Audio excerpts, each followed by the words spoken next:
നമസ്കാരം. ക്യൂ മലയാള UK ന്യൂസിലേക്ക് സ്വാഗതം. കുവൈറ്റിൽ വായ്പയെടുത്തു മുങ്ങിയ മലയാളികൾക്ക് ആശ്വാസം. കുവൈറ്റ് ആസ്ഥാനമായുള്ള ബാങ്കിൽ നിന്നും വായ്പയെടുത്തു മുങ്ങിയ മലയാളികൾക്ക് ഇനി ആശ്വസിക്കാം. തിരിച്ചടയ്ക്കാൻ അവസരമൊരുക്കി ബാങ്ക് അധികൃതർ. ഘട്ടം ഘട്ടമായി പണം തിരിച്ചടയ്ക്കാനാണ് അവസരം.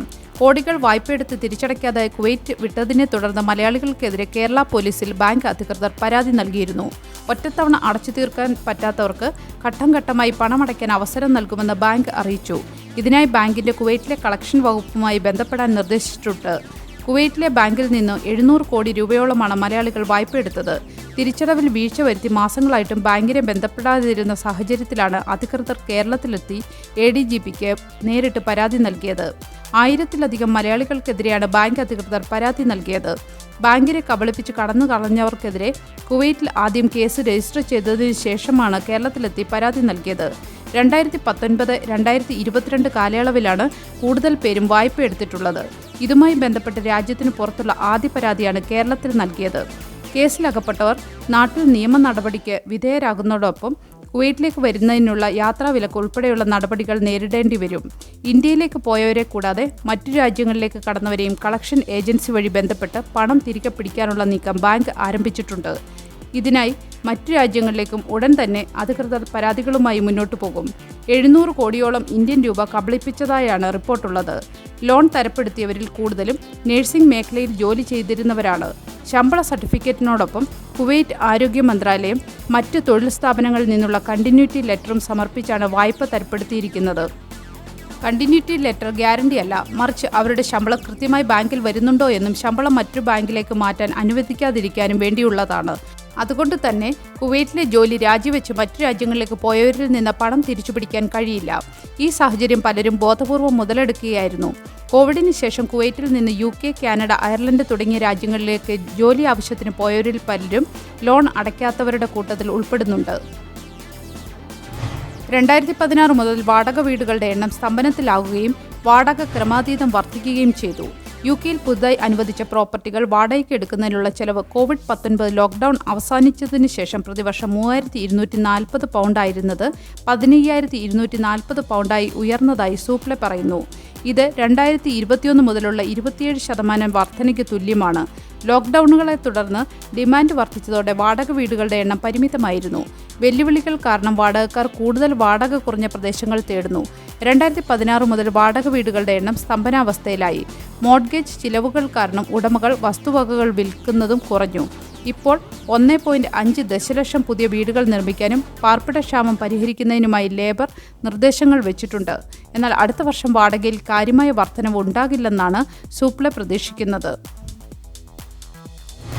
NHS നഴ്സുമാർ ഉൾപ്പെടെയുള്ള പൊതുമേഖലാ സ്ഥാപനത്തിലെ ജീവനക്കാർക്ക് 2.8% ശമ്പള വർധനവ് സർക്കാർ ശുപാർശ ചെയ്യുന്നു.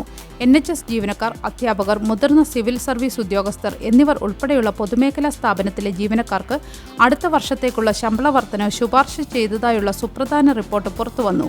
പൊതുമേഖലാ വിഭാഗത്തിൽപ്പെട്ട ജീവനക്കാർക്ക് 2.8% ശമ്പള വർധനവാണ് ശുപാർശ ചെയ്യപ്പെട്ടിരിക്കുന്നത്. ഈ ശുപാർശകൾ ഇനി ശമ്പള അവലോകന സമിതികൾ പരിഗണിക്കും. അതിനുശേഷമായിരിക്കും അന്തിമ പ്രഖ്യാപനം ഉണ്ടാകുന്നത്. ഒരു കാപ്പിയുടെ വിലയേക്കാൾ കുറവാണ് ശമ്പള വർധന എന്ന് royal college of nursing general സെക്രട്ടറിയും ചീഫ് എക്സിക്യൂട്ടീവുമായ പ്രൊഫസർ നിക്കോള റേഞ്ചർ പറഞ്ഞു. ശമ്പള വർധനവ് നിരാശാജനകമാണെന്ന് അധ്യാപകരുടെ യൂണിയനും പറഞ്ഞു. സർക്കാർ നേരിടുന്ന സാമ്പത്തിക വെല്ലുവിളികളുടെ അടിസ്ഥാനത്തിൽ ശമ്പള വർധനവ് ശുപാർശ മുന്നോട്ട് വച്ചിരിക്കുന്നുവെന്നാണ് വിവിധ പൊതുമേഖലാ സ്ഥാപനങ്ങൾ പറയുന്നത്. പുതുതായി ചൈൽഡ് ബെനിഫിറ്റ് ഓൺലൈനായി ക്ലെയിം ചെയ്തിട്ടുള്ള രക്ഷിതാക്കൾക്ക് ക്രിസ്മസിന് മുൻപ് ആദ്യ പേയ്മെന്റ് ലഭിക്കും. ക്രിസ്മസിന് മുൻപായി പേയ്മെന്റുകൾ ലഭിക്കാൻ സാധ്യതയുള്ളതിനാൽ ഓൺലൈനിലോ HMRC ആപ്പ് വഴിയോ ക്ലെയിം ചെയ്യണം. ഈ വർഷം ആദ്യം ആരംഭിച്ച ഡിജിറ്റൽ സേവനം 1 ദശലക്ഷത്തിലധികം കുടുംബങ്ങൾ ഉപയോഗിച്ചിട്ടുണ്ട്.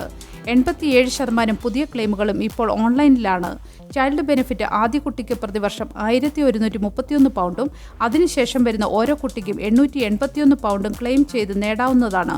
ഒരു കുട്ടിയുടെ ജനനം രജിസ്റ്റർ ചെയ്ത് 48 മണിക്കൂർ കഴിഞ്ഞ് ക്ലെയിമുകൾ നടത്താം.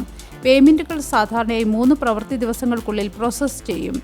കുടുംബങ്ങൾക്ക് HMRC ഉപയോഗിച്ച് ക്ലെയിമുകൾ നിയന്ത്രിക്കാനും വിശദാംശങ്ങൾ അപ്ഡേറ്റ് ചെയ്യാനും പേയ്മെന്റുകൾ ട്രാക്ക് ചെയ്യാനും കഴിയും. ക്ലെയിമുകൾ 12 ആഴ്ച വരെ ബാക്ക് ഡേറ്റ് ചെയ്യാവുന്നതാണ്. ഉയർന്ന വരുമാനക്കാർക്ക്, അതായത് 60,000 പൗണ്ടിന് മുകളിൽ വ്യക്തിഗത വരുമാനമുള്ളവർക്ക് ഉയർന്ന വരുമാനമുള്ള ചൈൽഡ് ബെനിഫിറ്റ് ചാർജ് ബാധകമാണ്. അതായത് ആനുകൂല്യം കുറവാണ് ലഭിക്കുന്നത്. കുട്ടികളുടെ ആനുകൂല്യം ക്ലെയിം ചെയ്യുന്നത് നാഷണൽ ഇൻഷുറൻസ് ക്രെഡിറ്റുകൾ നൽകുന്നു. കൂടാതെ ഒരു ക്ലെയിം നടത്തിയാൽ 16 വയസ്സാകുമ്പോഴേക്കും കുട്ടികൾക്ക് അവരുടെ നാഷണൽ ഇൻഷുറൻസ് നമ്പർ സ്വയമേവ ലഭിക്കുകയും ചെയ്യും.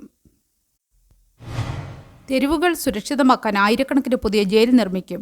2031 14,000 പുതിയ ജയിൽ തുറക്കുക എന്ന ലക്ഷ്യത്തോടെ പൊതുജനങ്ങളെ സുരക്ഷിതമാക്കാനുള്ള ആസൂത്രണത്തിന്റെ ഭാഗമാണിത്. അപകടകാരികളായ കുറ്റവാളികളെ സൂക്ഷിക്കാൻ ജയിലുകൾ ദേശീയ പ്രാധാന്യമുള്ള സ്ഥലങ്ങളായി കണക്കാക്കും. ജയിൽ വിപുലീകരണം അപര്യാപ്തമാണെന്ന് നീതിന്യായ മന്ത്രാലയം മുൻ സർക്കാരുകളെ വിമർശിച്ചിരുന്നു. നിലവിലെ സർക്കാർ സമീപ മാസങ്ങൾ ഇതിനകം 500 സ്ഥലങ്ങൾ ഏറ്റെടുത്തിട്ടുണ്ട്. ഗവൺമെന്റ് തെരുവുകൾ സുരക്ഷിതമാക്കാനുള്ള പദ്ധതിയുടെ ഭാഗമായി അടുത്ത 7 വർഷത്തിനുള്ളിൽ 4 പുതിയ ജയിലുകൾ നിർമ്മിക്കും. നഴ്സിംഗ് ഹോമിലെ ജോലിക്കിടെ കെട്ടിടത്തിൽ നിന്ന് വീണ് മരിച്ച അബിൻ മത്തായിയുടെ സംസ്കാരം ഇന്ന് UK-യിൽ. ഇന്ന് രാവിലെ 9:30 ബ്ലാക്ക്ബേണിലുള്ള സെന്റ് തോമസ് അപ്പോസ്തോൽ കത്തോലിക്ക പള്ളിയിൽ പൊതുദർശനം. തുടർന്ന് 11 സംസ്കാര ശുശ്രൂഷയും ആരംഭിക്കും. സീറോ മലബാർ സഭയുടെ Great Britain bishop Mar Joseph Srampickal ശുശ്രൂഷകൾക്ക് നേതൃത്വം നൽകും. തുടർന്ന് ഉച്ചയ്ക്ക് 1 ബ്ലാക്ക്ബേണിലെ പ്ലീസിംഗ്ടൺ സെമിത്തേരിയിൽ സംസ്കാരം നടക്കും. കോട്ടയം കടുത്തുരുത്തി സ്വദേശിയായ അബിൻ മത്തായി നഴ്സിംഗ് ഹോമിൽ മെയിൻ്റനൻസ് വിഭാഗത്തിൽ ജോലി ചെയ്യുന്നതിനിടെ ലോഫ്റ്റിൽ കയറിയപ്പോഴാണ് അപകടം സംഭവിച്ചത്. ഒരു നല്ല ദിവസം ആശംസിച്ചുകൊണ്ട് ഈ വാർത്താ ബുള്ളറ്റിൻ പൂർണ്ണമാകുന്നു. ചാനൽ ലൈക്കും സബ്സ്ക്രൈബും ചെയ്ത് പ്രോത്സാഹിപ്പിക്കണം.